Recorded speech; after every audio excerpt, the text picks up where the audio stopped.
This is Dolany TV, ladies and gentlemen. Good afternoon, and welcome back to another edition of Edmonton Oilers discussion. Coming after a big old day of ball here in southern Alberta. She's smoky. She's kind of gray. She's kind of gross out there, but she's a pretty dang good day for baseball, or slow pitch, or whatever the heck I just played 3 games of from noon to 6 o'clock this afternoon. So that said, there is Oilers stuff going on, and I think the most notable Oilers thing today that I've seen in my limited scrolls of Twitter is something we have to discuss, something that's inevitably something we have to discuss, so we need to do it right now, get it out of the way, and just take a look at it as it sits. Things are breaking down by the looks of it between the St. Louis Blues and Alex Pietrangelo when it comes to re-signing their big star captain, the big man that, is a big driver on that St. Louis Blues team, was a big driver on the Cup team.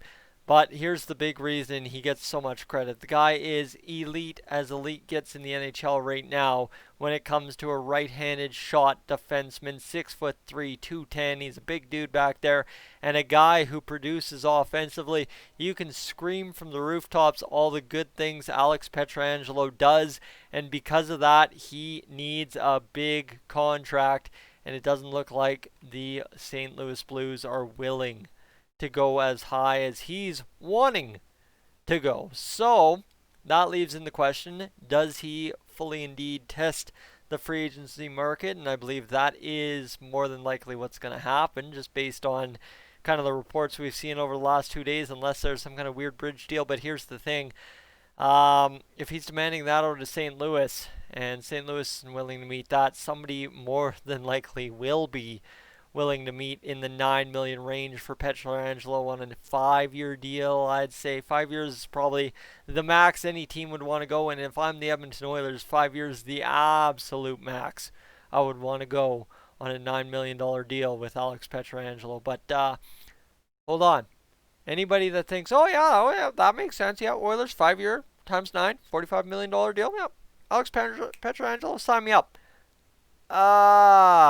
Hold on. Guys, it just ain't gonna work, all right? That's I'm gonna put a little dose of reality on this one right now. Is we have about as much of a chance of Alex Pietrangelo signing with the Oilers at this point, until I'm proven wrong. At this point, we have as much of a chance of Alex Pietrangelo signing with the Oilers as we do of Canada buying Mexico and giving us a full-time provincial resort, I guess, essentially, right? You look at all the resorts in Mexico. If that was part of Canada, that'd be our full-time getaway destination, and you wouldn't even need your passport per se. So we have about as much chance as that at this point, in my opinion. And I'll give you the exact reasons why. Pietrangelo demanding in the $9 million range out of St. Louis. You think he's going to sign for 7, 8 in Edmonton? I don't think so. I really doubt it. We are known to have to pay a premium for UFA defensemen. So right there, just give yourself a little check in the balance box and say, this is something that more than likely not going to happen. And I've seen a couple too many people on Twitter today getting a little too excited about it for my liking. So secondary to that, the Oilers have $10.5 million in cap space. Yes, don't get me wrong. Pietrangelo probably single-handedly solves 85% of the Edmonton Oilers' problems. Hands down. Good to go. You know what? 85%. But unless you solve 100% of the problems, you're still going to have problems at the end of the day. And as you've seen, the slightest of issues, a defensive core that implodes on itself, or a center that can't win a face-off at a timely time, that will cost you in playoff hockey, and it cost us against the Chicago Blackhawks because we couldn't do what we needed to do to beat them. End of day, right? And Pietrangelo, you know what? Yeah, that's probably pretty fair to say that he solves 85% of the Edmonton Oilers' problems. However, 85% still misses 15 off of 100. And one guy doesn't solve everything. Yes, right hand shot, perfect. And okay, yes. I said we only have $10.5 million in cap space. Tyson, if we were to sign Alex Pietrangelo, we'd move Adam Larsson hands down.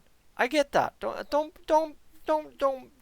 think I'm stupid here and think we're going to load up and have Pietrangelo, Larsson, Bear down the right side. There is absolutely no way in anything that the Edmonton Oilers. I made that Mexico joke earlier. Yeah, we'd need Canada acquiring the moon for some kind of simple explanation as to having Pietrangelo, Larsson, Bear down the right side of defense next season for the Oilers. So being realistic on that, yes, all of a sudden you would be talking about $14.5 million in cap space, then $5.5 million. But here's the problem. You still can't solve the other 15% of the Oilers' problems for only $5.5 million of cap. And then if you have another issue, an injury, an IR situation, you got to LTIR and manipulate, and it just ain't worth it. You need to leave yourself $1 million. So you need about an $8.5 million in cap space. So, okay, all right. Tyson. The Oilers also got to make room for Caleb Jones. So why wouldn't you just move Chris Russell too?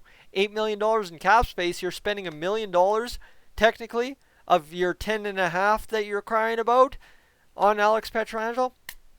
Good night. That's perfect. Bingo. Good to go. Well, nowhere in that am I opposed to that. Nowhere in that. But here we go.